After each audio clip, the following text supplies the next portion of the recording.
আসসালামু আলাইকুম দিনী মা ও বোনদেরকে তাজবিদ ক্লাসে স্বাগতম। আমরা অনেকেই বিশুদ্ধভাবে কোরআন তেলাওয়াত করতে পারি না। এর অন্যতম একটি কারণ হলো তাজবিদগুলো সঠিকভাবে আদায় না করা। আমরা অনেকেই বারবার তাজবিদ পড়ি, কিন্তু আমাদের তাজবিদ মনে থাকে না। তো আমরা যেন তাজবিদগুলো মনে রাখতে পারি, এজন্য আমরা সহজ পদ্ধতিতে ও ছন্দে ছন্দে তাজবিদ মুখস্থ করব ইনশাল্লাহ।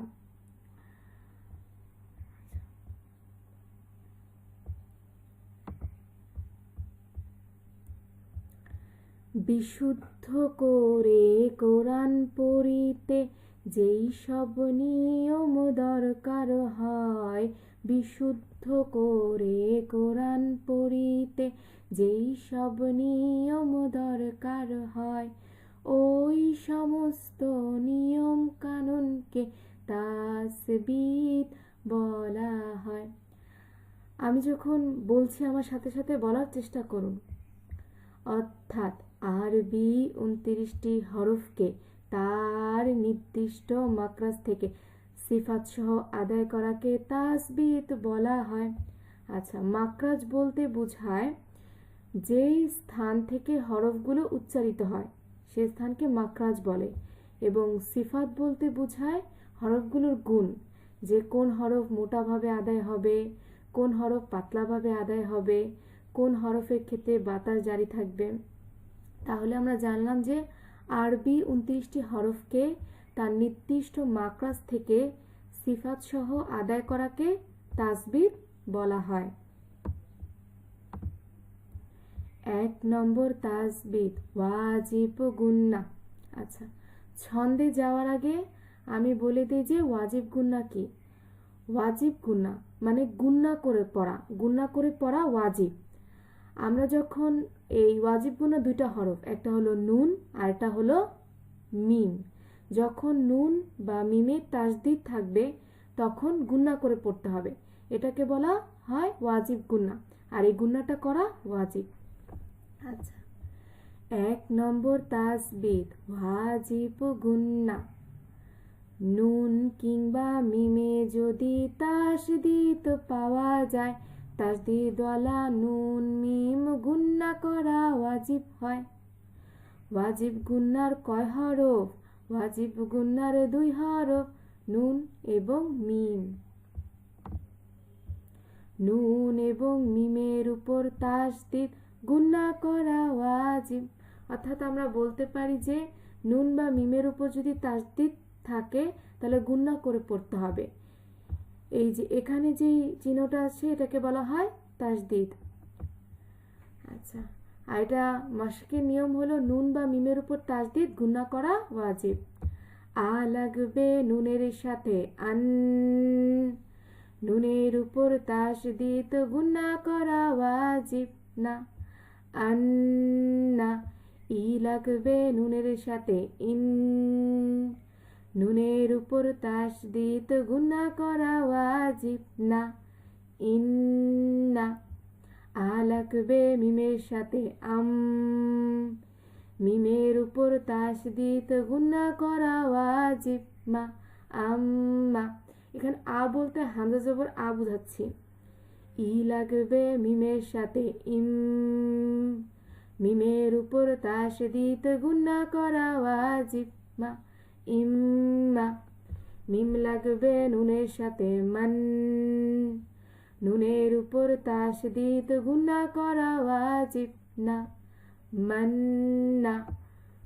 সা লাগবে মিমের সাথে সুম, মিমের উপর তাসদিদ গুন্না করা ওয়াজিব মা।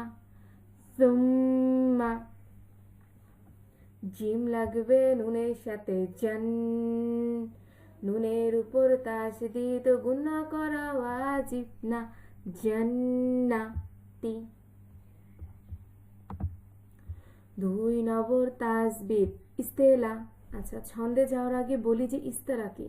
ইস্তেলা বলতে এমন 7টা হরফকে বোঝায় যে হরফ মোটা করে পড়তে হয়, যেমন ত, জ, স, দ, কফ, গইন আর খ।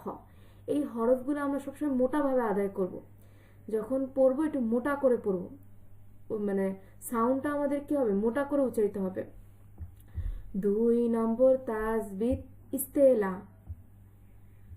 ত জ স দত কফ গইন আর খ সব সময় মোটা হবে, এই সবই হুরুফে ইস্তেলা। তাহলে কি সদ ত জ কফ গইন আর খ সব সময় মোটা হবে, এই সবই হুরুফে ইস্তেলা। ইস্তেলার কয় হরফ? ইস্তেলার 7 হরফ। ইস্তেলার কয় হরফ? ইস্তেলার 7 হরফ।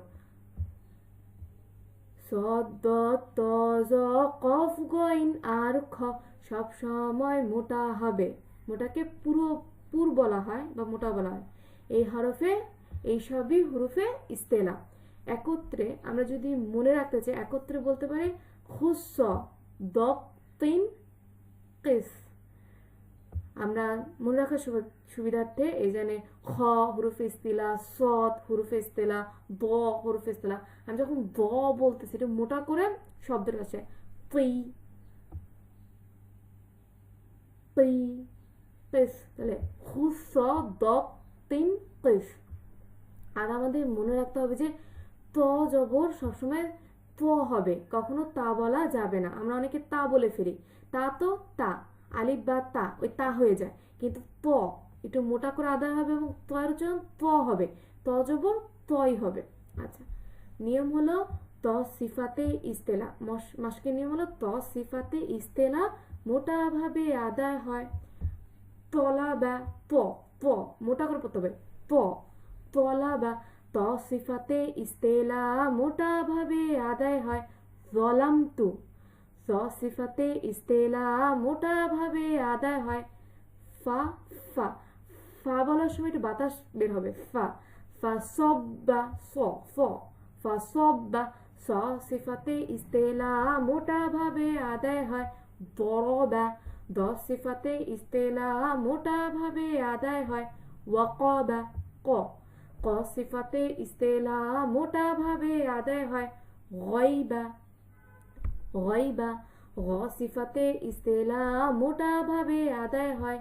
খাউফুন খ খ খাউফুন খ সিফাতে ইস্তেলা মোটাভাবে আদায় হয়। তাহলে আমরা যদি এভাবে ছন্দে ছন্দে তাসবিদগুলি পড়ি আমাদের ইনশাল্লাহ মনে থাকবে। আল্লাহ তাআলা আমাদের বিশুদ্ধ করে কোরআন পড়ার তৌফিক দান করুন। আল্লাহুম্মা আমিন।